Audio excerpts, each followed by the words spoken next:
Hey guys, welcome back to another video. Today we're going to be taking a look at Eduard's new release of the MiG-21bis in 1/72nd scale. So, let's see how we get on.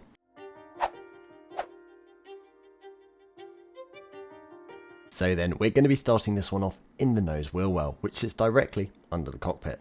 It has a very simple assembly, just being comprised of two main sidewalls.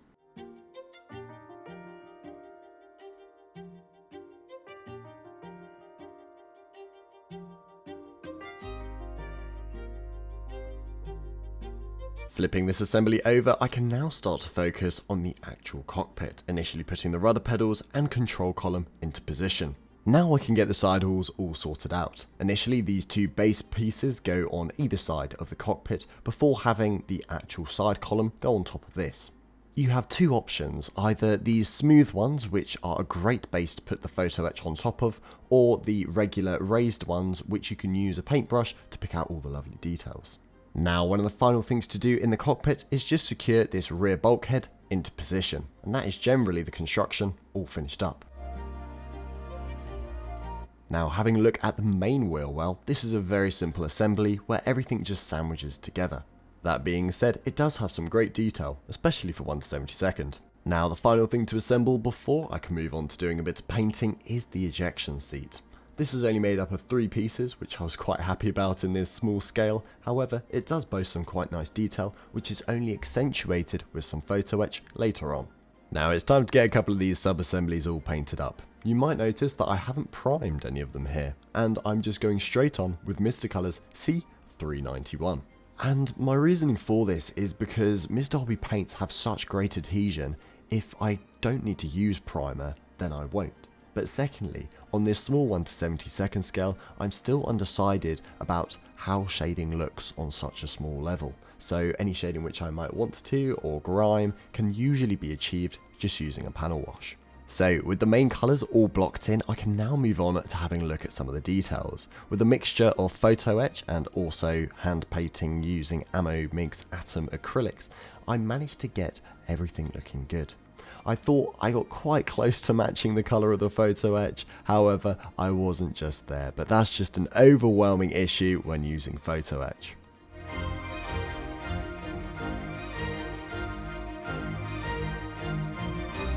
As mentioned earlier, photo etch was also used on the ejection seat, and that was then fitted into position.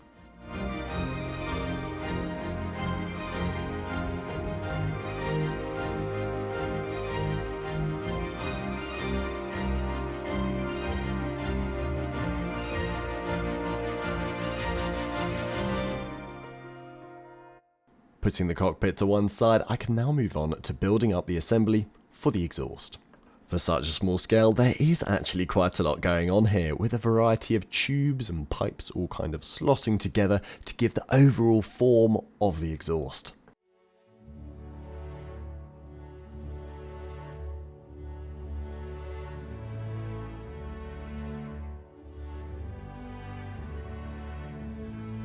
Now then, it can be slotted into the right hand side of the fuselage before turning my attention back to the cockpit.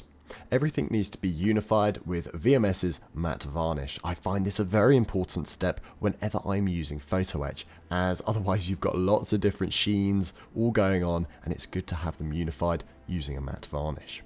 Anyway, the cockpit is then cemented into one half of the fuselage before they can be sandwiched together, and the exhaust nozzle is put on the back. The one-piece fin and spine can then be cemented onto the MiG as well. It has some very prominent location tabs, so it makes fitment an absolute breeze. That being said, an area to look out for is that rear nozzle, as if it isn't completely smooth, you might run into a little bit of an issue, like I did on the first attempt. Now I could move on to having a look at the wheel wells. Firstly, these hydraulic actuators, pneumatics and all of that lovely stuff have to be put into their correlating indentations before the previously assembled and painted main wheel well goes in the middle. After this, both top surfaces of either side of the wing are pushed into position.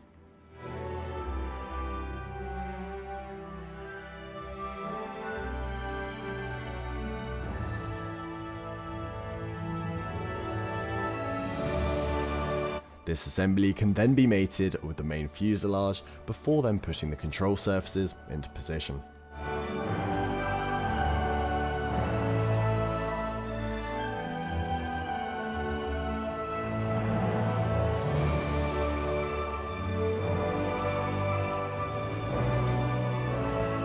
I now just had the small task of going around the entire airframe, putting on all of the bits and bobs, I like to say, everything which makes the airframe feel complete.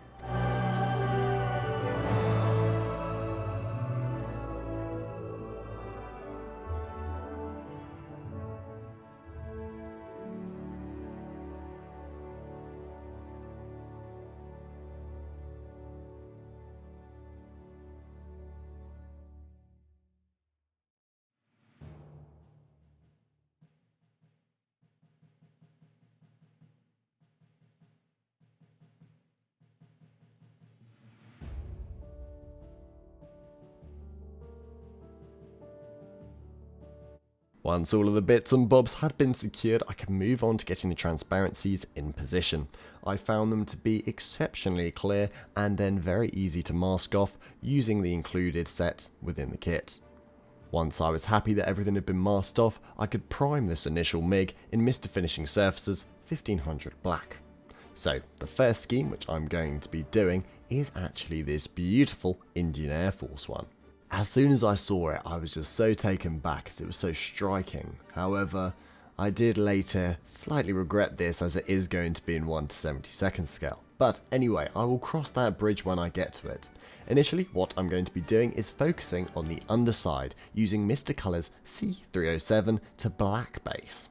Black basing is a technique used to create subtle shading within your paintwork by initially going around all the interiors of the panel and creating a marbled pattern before later blending it all in, leaving you nice tonal variation and accentuated details. When it comes to executing this technique, there's two main things which I personally like to prioritize. Firstly, a very thin paint mixture, and secondly, a low air pressure. Optional extras are of course an airbrush which you feel very in control of. For me, that is the Mr. Hobby Pro Convoy. I got my Pro Convoy from my local model shop, Hannants London. Hannants London is your one-stop modelling shop, supplying myself and you with everything you need to make some cracking models. We support all the best equipment and all the kits you could ever ask for. We are also located just next to the RAF Ender Museum, so it makes for a day of aviation and models. What could be better? Anyway, I hope to see you down there soon. Turning my attention back to the model at hand, I am now starting to blend in all of those models and create that tonal variation that I was talking about earlier. This has now given me a great base to do a little bit of post shading. All I've done here is added a few drops of white into that Mr. Color C307 and then going over a couple of areas where I just want the panels to pop a little bit more. As this is my first time doing 1/72 scale in a very long time, I was conscious that I didn't want to make it too oversaturated and over contrasty. For this reason, I tried to be very sparing. Once that was done, I could turn the model over and now focus on the top surfaces. The first thing to do was going to be picking out the canopy in Mr. Hobby's Superfine Silver 2, as that is what is dictated on the scheme.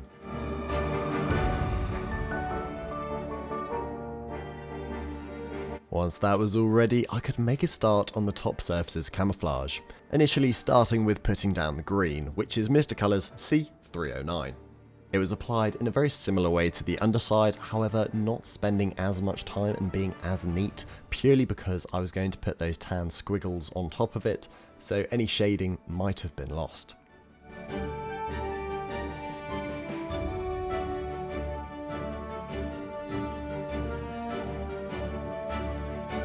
Now that the green has been applied, I could move on to doing those brilliant tan squiggles. I chose Mr. Color's C39 for the task. And this task did take a while. I found myself having to be very patient and take my time as I was going around, otherwise I could risk having quite a lot of overspray, which really wouldn't have looked very good on this tiny weeny scale.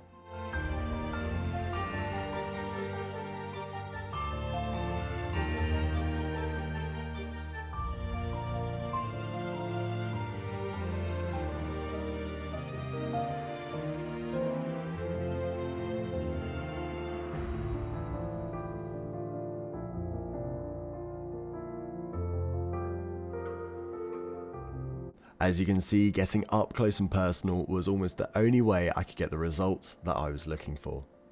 I was applying the paint in a very uniform fashion as I wanted to do all of the shading and tonal variation on this particular scheme with oils and other items later on in the build.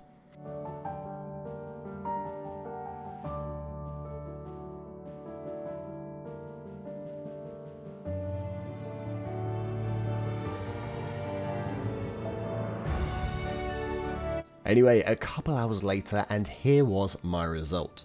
I'm personally quite happy with it, but I'd like to know what you think. Do you think I've managed to pull this off doing it freehand, or should I master it off? I'd love to know. Now, on to the reason why I'm building this kit, and that is scheme number 2, which is this yellow missile from Hungary, arguably the coolest MiG-21 to ever grace the planet. It is going to be a little bit of a challenge though, because firstly it is 70-second scale, and secondly it is in bright yellow, which is something I personally haven't done before. After a lot of umming and ahhing and pondering how I wanted to execute this scheme, I just ripped the bandage off and started painting, initially basing the aircraft in an aluminium. The ideology behind this was going to be that this reflective base is going to make the yellow super punchy and in your face. And the yellow that is going to be used is Mr. Colour's C113 RLM04. Painting was very simple, just trying to achieve an overall uniform coat. No special shading or anything like that at this stage.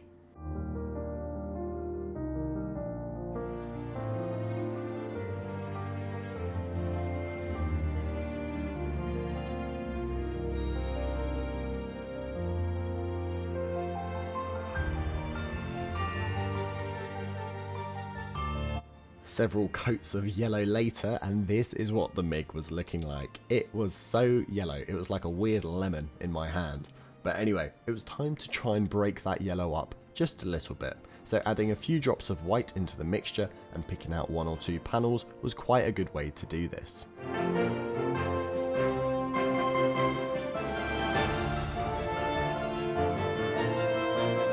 Now that I was happy with the overall impression of the yellow, I could do a lot of masking and start to pick out lots of different aspects, like the black canopy and the red trims on the end of the wings and horizontal stabilizers.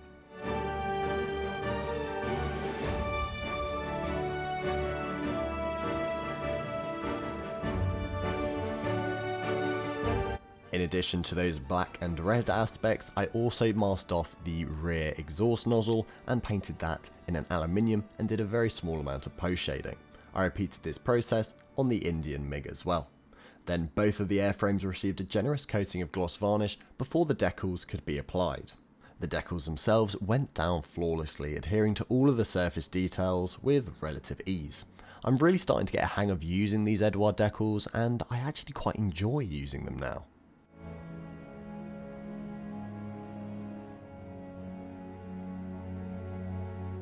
Having a look at the weathering process now, it was quite straightforward. Initially I applied a black wash from ammo onto both of the airframes, left it to dry for about 10 minutes, and then gently started to wipe it off.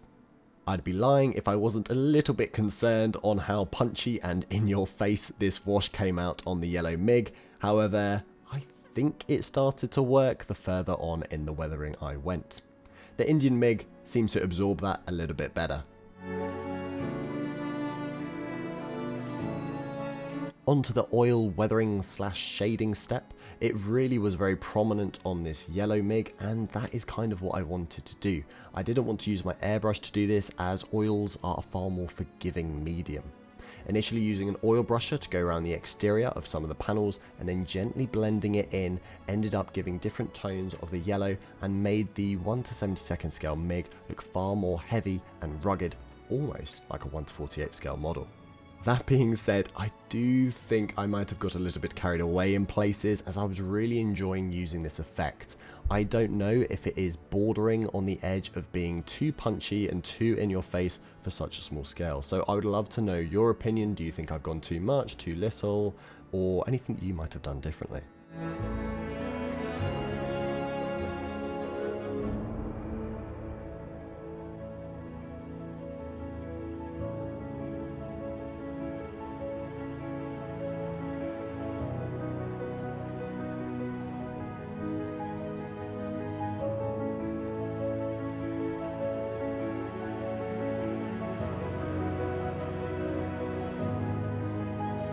So continuing on this weathering train, I wanted to do a little bit of weathering on the nose cone for this yellow MiG. Pretty much it's meant to be grey, however I wanted to have a few flecks of that iconic Soviet green peeking through. So what I did was initially base it in Mr. Colour C66, which is that bright green colour. Then I did 2 layers of scratches effect, then I put the grey on top after that was dry. Now I could start to use some water and start to very gently chip it away. This gave the impression of a bit of distress, and I think it's quite a cool little feature, even if it isn't historically accurate. So whilst I had this MiG down at Hannon's London, it was pointed out to me that I had forgotten to paint a red trim tab on the back of the vertical stabilizer. There was profanity involved when this was pointed out to me, however we did then mask it off and get it all sorted out, so thank you Carmel for pointing that one out to me. After the masking had been removed, the entire airframe did get a coating of VMS's satin varnish, which would be the final coating for this build. It was now time to get the final assemblies onto this build, and that started off with the landing gear. Landing gear in 1/72 scale is not my favourite task, however Eduard do a pretty good job of providing appropriate locating pins and slots, so it isn't an awful task.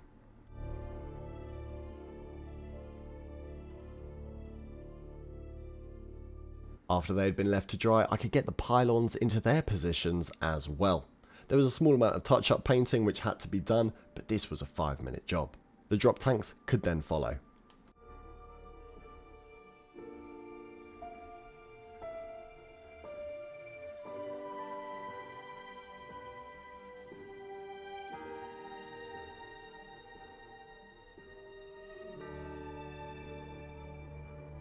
The nose cone, which was previously painted up, could also be fitted at the front. There's also no nose weight required for these little MiGs, which is pretty darn cool.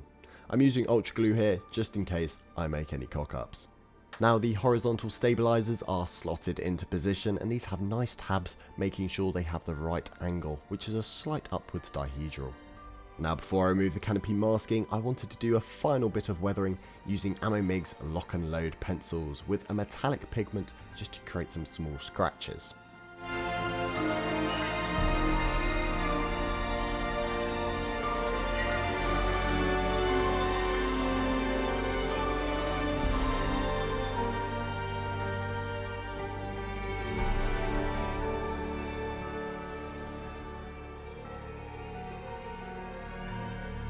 With the canopy masking removed, a quick polish and a dab of metallic on the nose cone, that completes this build.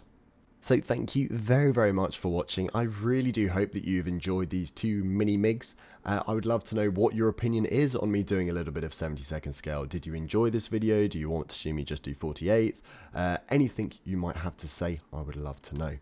Anyway, without any further ado, enjoy the final photos and videos, and I'll see you next time, guys. Bye bye.